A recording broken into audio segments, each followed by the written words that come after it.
Rebecca Morrison, historical archivist in Atlanta, finds a 1903 wedding photograph. White man, Charles Whitfield, and black woman in wedding dress. But wait, this is Georgia 1903. Interracial marriage was illegal. What the hell is this? Rebecca zooms in on the bride's hand and her blood runs cold. The fingers are positioned in a distress signal. This ain't no wedding. This is a crime scene frozen in time. Research reveals the bride is Louisa Johnson, age 19, listed as servant, not wife, on the photo's back. Whitfield was a wealthy textile businessman, and Louisa, she disappeared from her family for 8 months in 1903. Her parents filed police reports, got laughed out of the station. Respectable white man versus Negro family? Case closed. But here's the kicker Rebecca discovers. Photographer William Morrison kept a secret journal describing the photo shoot. The young Negro woman was terrified, bruises on her wrists. Whitfield never used her name, just called her Girl. She moved her fingers deliberately into what looked like a distress signal. I captured it, but felt sick. What could I do? Police would laugh at me. Rebecca thinks she's uncovered a tragic victim story until she finds hospital records from Washington, D.C., March 1904. Louisa Johnson, admitted with severe injuries, patient states she escaped from Georgia. And then the trail goes wild. Louisa didn't just escape and hide, she came back. Subscribe now and drop a comment. Have you ever found something that completely shattered your understanding of history? All right, folks, buckle up, because this is where things get absolutely ugly. We're talking Jim Crow, Georgia, 1903, and let me paint you a picture of the Johnson family. Louisa Johnson wasn't some poor, uneducated girl off the streets, no sir. She was 19 years old, daughter of Henry and Martha Johnson, and this was a solid black middle-class family trying to make it in absolute hell. Henry was a skilled carpenter. They owned their home. Everybody could read and write. They were doing everything right in a system designed to crush them. But then, in 1902, disaster strikes. Henry gets injured on a job site, can't work anymore, and suddenly this family that was barely holding on, they're drowning in debt. Now enter Charles Whitfield, 31 years old, textile baron, swimming in money, and he comes to the Johnsons with an offer that sounds too good to be true. Let Louisa work for me as a domestic servant. Good wages, safe conditions, I'm a respectable man. And here's the gut punch, folks. The Johnsons had no choice. They were desperate, bills piling up, losing everything they'd worked for. So they sent their daughter off to what they thought was legitimate employment. It was a trap. Within weeks, Louisa's letters home just stopped. Complete silence. Martha tried to visit her daughter, got turned away at Whitfield's door like she was some kind of criminal. Henry tried to force his way in to check on his own child, and you know what happened? He got arrested, charged with trespassing and disturbing a prominent gentleman. Can you believe that? A father trying to see his daughter gets thrown in jail. The family begged their pastor for help. He believed Whitfield over them. They went to the police, got laughed out of the station. Respectable white man versus Negro family, case closed. And here's what makes your blood absolutely boil. This wasn't Whitfield's first rodeo. Rebecca's research uncovers at least 6 other black families who reported daughters who went to work for Whitfield and vanished. Just gone. Disappeared into that house like they never existed. One girl named Sarah gave testimony to a black community organization in 1901, and her words are absolutely chilling. He kept 3 of us locked in that house, did whatever he wanted to us, told us if we tried to leave, he'd have our fathers lynched. We were his property in everything but name. Think about that for a second. This monster was running his own private prison, and the entire system, police, churches, courts, newspapers, protected him because he was a respectable white man. He had wealth, he had connections, he had power. And these families, they had nothing. No rights, no protection, no voice. Now that photograph from August 1903, Photographer William Morrison wrote in his secret journal that it was the most disturbing thing he ever photographed. Whitfield forced Louisa into a wedding dress as some sick, twisted power trip, playing house with his captive like she was some kind of doll he owned. Morrison wrote, "He was making her pose as his wife. She couldn't speak, but her eyes screamed, 'Help!' For 8 long months, Louisa was trapped in that house, raped repeatedly, beaten when she resisted, isolated from everyone who loved her, told her family would be murdered if she tried to escape. 8 months of living hell, while the rest of Atlanta saw Charles Whitfield as a respectable businessman and pillar of the community. But then, in February 1904, something miraculous happens. She ran. Somehow, some way, this girl found the strength and opportunity to escape, and she made it all the way to Washington, D.C., barely alive. Hospital records describe severe injuries consistent with prolonged abuse. Whitfield couldn't report her escape without admitting he'd been holding her prisoner, so you know what this psychopath did? He burned part of his house and claimed a careless servant died in the fire. He literally faked her death. Her family had to pretend she was dead just to keep her safe and protect themselves from Whitfield's revenge. They held a funeral for a daughter who was still alive, grieved in public while secretly praying she'd stay hidden forever. But here's where Rebecca's research takes a turn that changes everything. Hospital records show Louisa didn't just hide in D.C. forever. She trained as a nurse from 1905 to 1908, 3 years of intense study, learning anatomy, pharmacology, how the human body works and how it breaks. And then, in 1912, a woman named Elle Edwards, Edwards was her married name, got licensed to practice nursing in Atlanta. That's right, Louisa came back. She came back to the city where she'd been tortured, back to the monster who destroyed her life and got away with it. And Charles Whitfield had absolutely no idea that his worst nightmare had just walked back through his door, wearing a nurse's uniform and carrying 8 years of rage, planning, and medical knowledge. The hunter was about to become the hunted, and he never saw it coming. All right, now we're getting into the good stuff. This is where Louisa Johnson transforms from victim into something far more dangerous. After she escaped to Washington, D.C. in 1904, barely alive, she spent 4 years healing. But not just physically, folks, she was transforming. She met a social worker named Catherine Wells who helped her get back on her feet, and Catherine introduced her to Robert Foster, an NAACP lawyer who'd actually tried to help the Johnson family back in 1903 but got completely shut down by the system. Foster told Louisa something that changed everything. The system failed you, but someday we'll have enough power to bring men like Whitfield down. We just need evidence, testimony, proof. And right there, Louisa made a decision that would define the next 13 years of her life. She looked Foster dead in the eye and said, "I'll get you the evidence. I'll get all of it."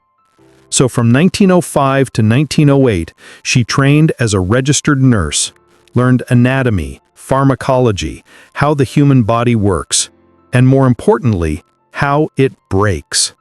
She studied poisons, digitalis, arsenic, belladonna, what kills fast, what kills slow.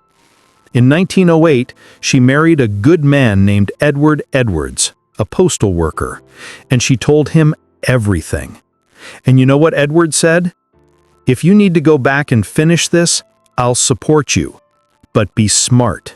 Be safe." In 1912, Louisa moved back to Atlanta under her married name, Mrs. L. Edwards, registered nurse. Whitfield had never known her married name, and she looked completely different now. She was 29 years old instead of 19, hairstyled differently, carried herself with the confidence of an educated professional. She got a job at a private nursing service that catered to Atlanta's wealthy families, and she reconnected with Robert Foster. "I'm back," she told him, "and I'm going to destroy him. But we do this right, legal case and personal justice." Foster had been building files on Whitfield for years, but needed an inside source. Louisa smiled and said, "I'll be your inside source." In 1914, Whitfield's wife, Eleanor, got sick, diabetes, heart problems, and guess who the Whitfield family hired as their private nurse? Mrs. L. Edwards. And here's what's absolutely wild. Whitfield looked right at Louisa multiple times and didn't recognize her.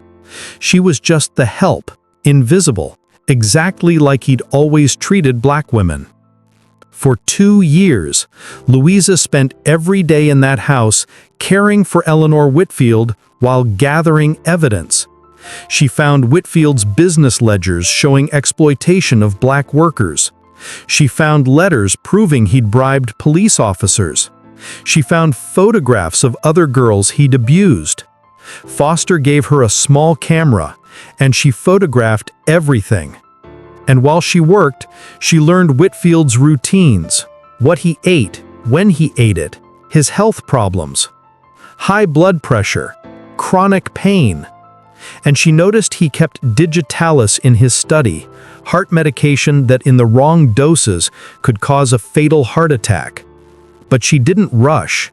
She waited because she wanted the legal case ready first. When Eleanor Whitfield died in 1916 from natural causes, Louisa had been such a perfect nurse that the family asked her to stay to help Whitfield manage the household during his grief. He was 44 years old now, wealthy, respected, never faced consequences for anything. And Louisa stayed because Robert Foster was finally ready. They had 8 years of documented evidence, testimonies from 4 surviving victims, proof of bribes, exploitation, kidnapping. The plan was brilliant and terrifying. Louisa would poison Whitfield slowly over 6 months, making him suffer, and the day he died, Foster would file a massive lawsuit exposing everything, hitting the family when they were most vulnerable, unable to fight back effectively. Everything was in place. Charles Whitfield had no idea he was already a dead man walking. January 1917. This is when Louisa Johnson became an executioner. She started adding tiny amounts of digitalis to Whitfield's food, just enough to make his heart irregular, cause weakness, confusion, pain, but not enough to kill him quickly. Oh no, she wanted him to suffer. Doctors were completely baffled.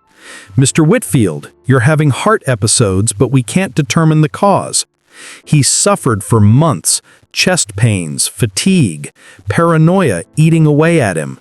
Louisa kept a secret diary and listened to this entry from January 15, 1917. "I served him breakfast today.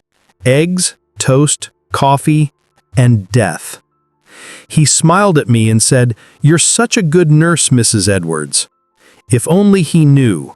I am a very good nurse. That's why I know exactly how much digitalis will make him suffer without killing him too fast. He took 8 months of my life. I'm taking 8 months of his." Can you even imagine the ice-cold calculation it took to write those words? By March, Whitfield was so paranoid from the poison that he started accusing servants of stealing, trying to hurt him. But he never suspected Louisa. She was professional, educated, trustworthy. One night he actually asked her, "Mrs. Edwards, do you believe in divine justice?" And Louisa, calm as hell, replied, "I believe justice comes in many forms, Mr. Whitfield. Sometimes from God, sometimes from the people we've wronged." He had no idea she'd just confessed to his murder. In June 1917, while Whitfield was bedridden and deteriorating, Robert Foster made his move. He filed the lawsuit, The People versus the Estate of Charles Whitfield, presenting 8 years of evidence, photographs, testimonies, ledgers, everything. The Atlanta Independent, a black newspaper, ran the headline, "Prominent Businessman Exposed as Serial Predator." White newspapers tried to bury the story, but the NAACP pushed hard, got Northern papers involved, and suddenly Whitfield's name was toxic. His business associates started distancing themselves. His social circle abandoned him, and he was too sick and confused from the poison to even fight back properly. By August, doctors gave him days to live. His family gathered around his deathbed, and Louisa brought him his final medicine. She leaned in close, and this is the moment that gave me chills. She whispered, "Mr. Whitfield, do you remember the photograph?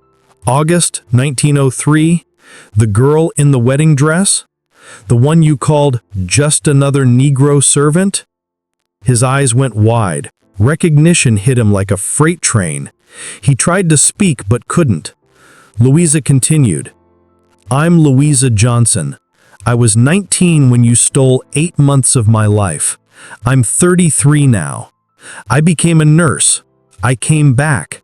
And I've been poisoning you for 8 months, the exact amount of time you held me prisoner. This isn't God's justice, Mr. Whitfield. This is mine. You thought I was nothing, but I became your executioner." She placed the cup in his shaking hand. "Drink up, doctor's orders." And Whitfield, too weak to fight, too terrified to refuse, drank his final dose. He died that night, August 23, 1917, believing Louisa was a ghost who came back from hell to drag him down with her. In September, the lawsuit succeeded posthumously. The court ruled in favor of 6 families. Whitfield's estate had to pay reparations, $50,000 total, which was huge money in 1917. His textile business was shut down for labor violations. His name became synonymous with evil in Atlanta. And Louisa, never suspected, never caught. She was the devoted nurse who tried so hard to save him. She attended his funeral, accepted condolences from his family, and walked away completely free. She had pulled off the perfect crime.